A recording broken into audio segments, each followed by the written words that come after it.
खुदावन इसराइलियों को कोहे सीना से कूच का हुक्म देता है।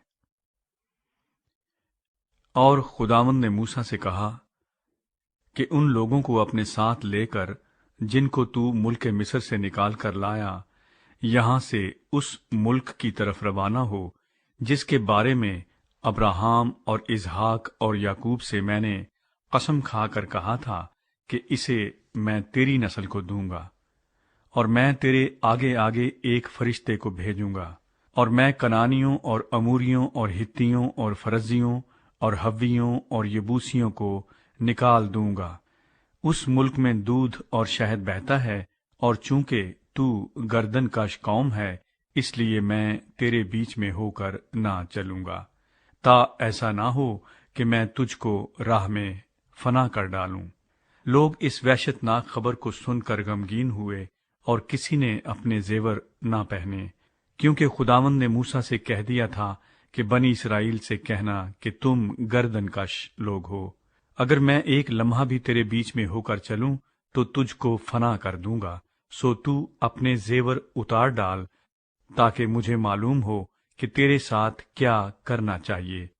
चुनाचे बनी इसराइल हूरेब पहाड़ से लेकर आगे आगे अपने जेवरों को उतारे रहे।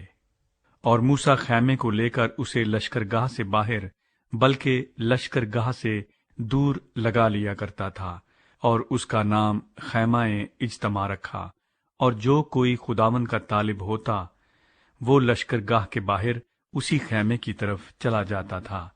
और जब मूसा बाहर खैमे की तरफ जाता, तो सब लोग उठकर अपने अपने डेरे के दरवाजे पर खड़े हो जाते, और मूसा के पीछे देखते रहते थे जब तक वो खैमे के अंदर दाखिल न हो जाता।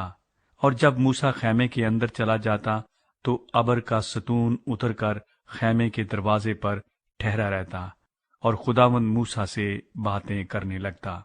और सब लोग अबर के सतून को खैमे के दरवाजे पर ठहरा हुआ देखते थे, और सब लोग उठ उठकर अपने अपने डेरे के दरवाजे पर से उसे सिजदा करते थे।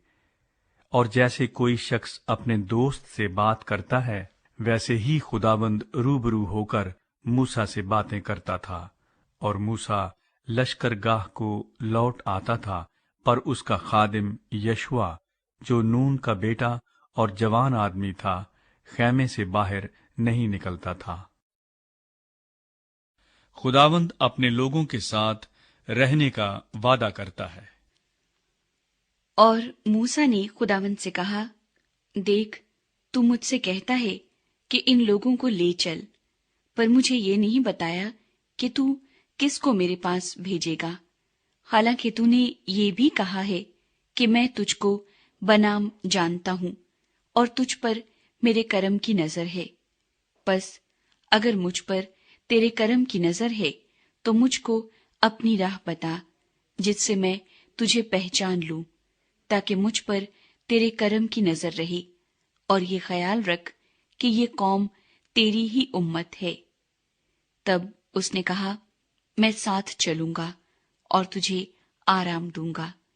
मूसा ने कहा, अगर तू साथ न चली तो हमको यहां से आगे न ले जा, क्योंकि ये क्यों कर मालूम होगा कि मुझ पर और तेरे लोगों पर तेरे करम की नजर है।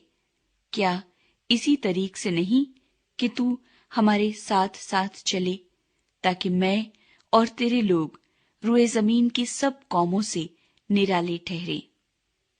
खुदावंद ने मूसा से कहा, मैं ये काम भी जिसका तूने जिक्र किया है करूंगा, क्योंकि तुझ पर मेरे करम की नजर है और मैं तुझको बनाम पहचानता हूं।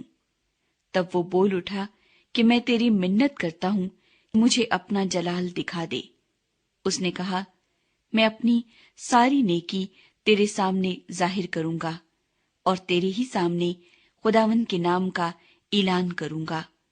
और मैं जिस पर मेहरबान होना चाहूं मेहरबान होऊंगा, और जिस पर रहम करना चाहूं रहम करूंगा। और ये भी कहा, तू मेरा चेहरा नहीं देख सकता, क्योंकि इंसान मुझे देखकर जिंदा नहीं रहेगा। फिर खुदावंद ने कहा, देख, मेरे करीब ही एक जगह है, सो तू उस चट्टान पर खड़ा हो, और जब तक मेरा जलाल गुजरता रहेगा मैं तुझे उस चट्टान के शिगाफ में रखूंगा, और जब तक मैं निकल न जाऊं तुझे अपने हाथ से ढांके रहूंगा। इसके बाद मैं अपना हाथ उठा लूंगा और तू मेरा पीछा देखेगा, लेकिन मेरा चेहरा दिखाई नहीं देगा। पत्थर की लोहों का दूसरा